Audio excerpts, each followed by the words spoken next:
మనం రెగ్యులర్ గా చేసుకునేటువంటి తీపి వంటల్లో మనము ఏదైనా సరే చాలా వరకు ఒక స్వీట్ షాప్ కి వెళ్తే మనం చూసే 99.9% ఉన్న స్వీట్స్ అన్ని కూడా పంచదారతోనే చేస్తారండి.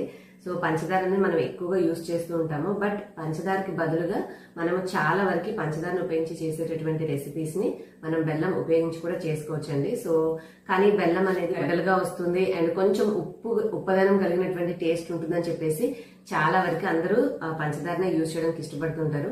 సో పంచదారని మాత్రమే యూజ్ చేయగలిగే రెసిపీస్ లో మనం షుగర్ యూజ్ చేసినా కూడా కొన్నిట్లో మనం దీని బదులుగా బెల్లాన్ని యూజ్ చేసుకోవచ్చు అండి. And most of the recipes payasam కానీ లేదంటే మనం ఏమైనా కీర్స్ ఇలాంటివి చేసేటప్పుడు పంచదార వేస్తూ ఉంటాము.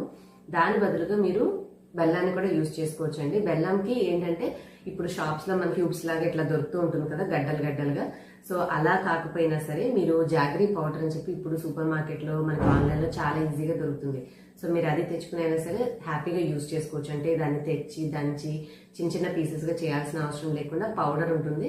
సో డైరెక్ట్ గా మీరు స్వీట్స్ లో యూజ్ చేసుకోవచ్చు. కావాలంటే టీ కాఫీ వాటిలో కూడా డైరెక్ట్ గా మనం పంచదార బదులుగా ఈ జాగరీ పౌడర్ అయితే యూజ్ చేసుకోవచ్చు. ఇంకా ఈ షుగరు, జాగరీ పౌడర్ అండ్ ఈ పటిక బెల్లమే కాకుండా మనకి డేట్స్ సిరప్ అని దొరుకుతూ ఉన్నాయి అండ్ హనీ కూడా ఉంది. సో డేట్స్ సిరప్, హనీ ఇలాంటివి ఏంటంటే బాగా ఎక్కువ వేడి మీద కుక్ చేసేటటువంటి స్వీట్ రెసిపీస్ కి కాకుండా మనం సింపుల్ గా లైట్ హీట్ తో చేసుకునేటటువంటి అంటే పాలల్లోనూ అలా మిక్స్ చేసుకునే వాటిలో తీపికి బదులుగా మనం వీటిని మిక్స్ చేసుకోవడం వల్ల మనకి టేస్ట్ తీపిగా ఉంటుంది. అట్ ద సేమ్ టైం మనం హెల్దీగా కూడా తీసుకోవచ్చు. సో ఓవరాల్ గా మనం చేసుకునేటటువంటి స్వీట్ రెసిపీస్ లో పంచదార, బెల్లము, అలాగే పటిక బెల్లము, డేట్స్ సిరప్ యూజ్ చేసుకోవచ్చు, హనీ.